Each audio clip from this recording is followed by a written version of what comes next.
So what's up everyone, and welcome back to our channel in another tutorial. In this guide, I'll show you how to insert Excel sheet in PowerPoint. Firstly, open your Excel file and select the chart you want to use. Go to Home, Copy or press Ctrl+C. Then open PowerPoint and go to the slide where you want the chart. Click Home, Past, and look at the available options. Choose Use Destination Theme and Link Data to match your PowerPoint design, or choose Keep Source Formatting and Link Data to keep the Excel design.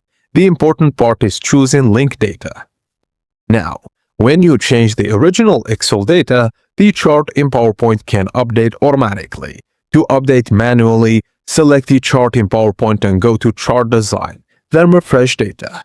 Now your PowerPoint chart is linked to Excel, so you can update the data without recreating the whole chart.